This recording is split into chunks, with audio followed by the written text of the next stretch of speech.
universidades públicas del país, puntualmente de 32, evaluar esta crisis. Y realmente hablamos de una crisis financiera con ya una situación histórica acumulada que toca los 3.2 billones de pesos en el funcionamiento y en las inversiones, un déficit de más de 15 billones de pesos. Es una situación muy terrible la que está enfrentando en este momento la universidad pública del país, y por eso las diferentes comunidades lideradas por los estudiantes y los docentes tendrán el próximo 10 de octubre una jornada en todas las capitales de Colombia, en las 32 capitales y otros municipios. Hablemos del asunto con el profesor Fernando Orozco y el estudiante Alejandro Palacio de la Universidad Nacional. Aquí hay que preguntar quién es el profe y quién es el estudiante. Digo, por la juventud de ellos. Ambos muy jóvenes. Al sardino que me tocó a mi lado es el estudiante. Profesor Orozco, bienvenido, hombre, buenos días. Buenos días, muchas gracias por la invitación. Alejandro, ¿cómo está? Bienvenido. Buenos días, un saludo a toda la mesa y a todos los televidentes. En la Universidad Nacional sede de Medellín le han estado pensando a este asunto, están en la normalidad, han tenido reuniones y asamblea permanente. ¿Cómo evalúan, profesor Fernando Orozco, lo que está pasando y la crítica situación en términos económicos de la universidad pública? Creo que estamos en una situación crítica al borde de un cambio irreversible de lo que conocemos como la universidad pública actual.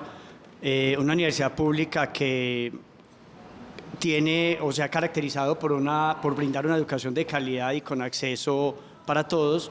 Sin embargo, el déficit presupuestal que estamos viviendo empieza a afectar irremediablemente esa calidad y ese acceso. Tenemos problemas, aunque se ha ampliado en los últimos años la cobertura, casi con el mismo presupuesto, ya tenemos serios problemas para aumentarla. Estamos hablando de que el costo por estudiante pasó en cuestión de 15 años de ser de 10 millones a menos de 5 millones, y esto empieza a afectar, esto empieza a crear problemas. No podemos recibir más estudiantes, más de los que ya hemos hecho, empieza a afectar la calidad. La planta docente particularmente, gran parte de ella ya son temporales u ocasionales. Las cifras perfectamente son que del 68% de los docentes universitarios se encuentran en estado de precarización, o sea, son temporales, y esto indudablemente empieza a afectar. Sin contar inversiones en otros rubros, por ejemplo, investigación. Colombia en el área en investigación y desarrollo estamos invirtiendo 0.29% del PIB del país, mientras que el promedio latinoamericano se encuentra en 0.70. O sea, estamos muy por debajo de los países latinoamericanos. Profesor, yo me detengo en la cifra que usted entrega, porque según exactamente en 1993 por estudiante se aportaba 10.825.000 pesos, pero a 2017 esto pasó a 4.785.338, es decir, una reducción del 44,2%. Mientras tanto, los estudiantes crecen. En 2004 había un reporte de 365.000 estudiantes y en 2017 pasó a 576.000, es decir, un aumento de 57,33%. Alejandro, ustedes como estudiantes, ¿cómo se están viendo afectados por este déficit presupuestal en la educación pública? Bueno, básicamente el déficit de las universidades públicas, producto de la Ley 30 de 1992, que no ha permitido que nuestras universidades aumenten sus recursos de manera estructural, afecta a los estudiantes en su día a día y también en sus matrículas. Un caso y un ejemplo que es bien importante es la Universidad Nacional sede de Medellín.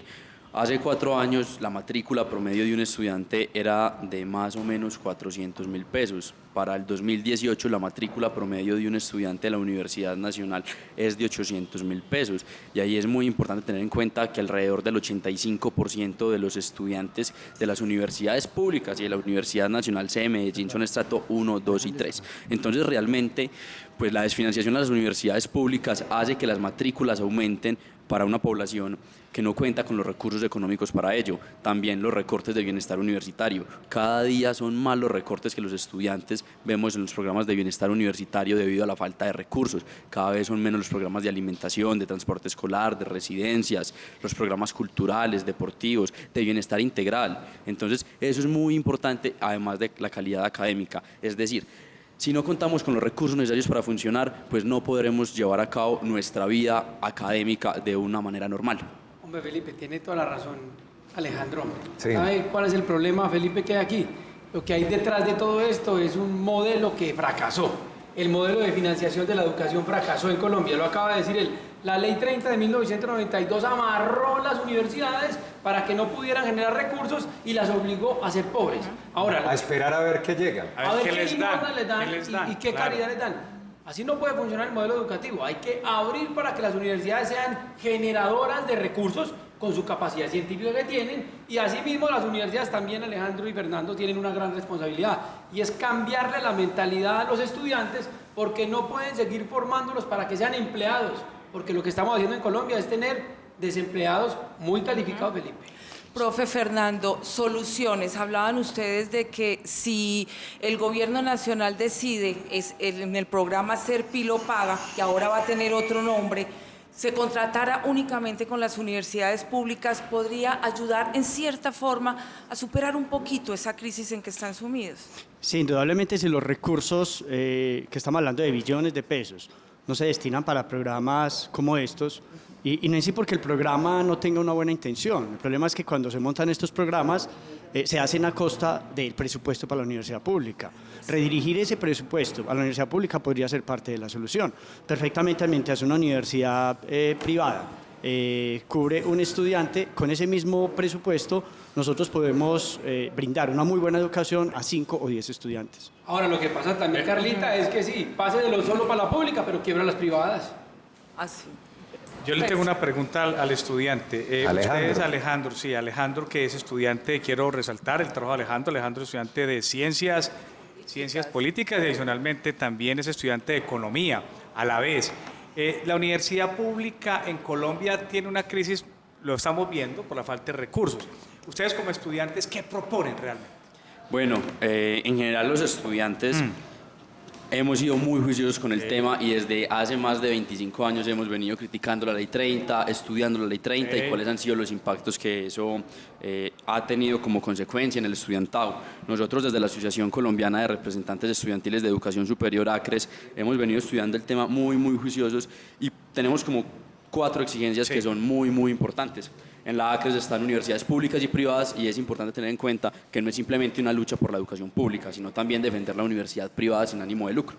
Entonces, nosotros lo que creemos más importante es que el gobierno nacional le dé a las universidades públicas los 3.2 billones que le hacen falta para que funcione, para que pague su nómina, para que compre una resma de papel, para que compre los bombillos que hacen falta, para que funcione de manera normal.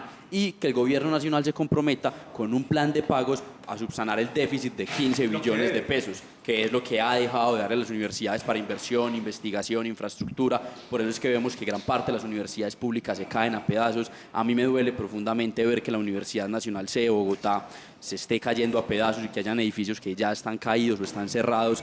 También es muy importante el tema de la ciencia y la tecnología. La ciencia y la tecnología venía aumentando sus recursos, pero en el 2002 ocurrió algo y es que nunca volvió a aumentar los recursos. Entonces nosotros creemos que es muy importante que se le devuelvan esos 700.000 millones de pesos que se le han quitado a la ciencia y la tecnología y por sobre último, eso, repensarnos el ICETEX. Que sobre eso estamos perdiendo una oportunidad de oro. Se acabó el país en tiempo, me da pena.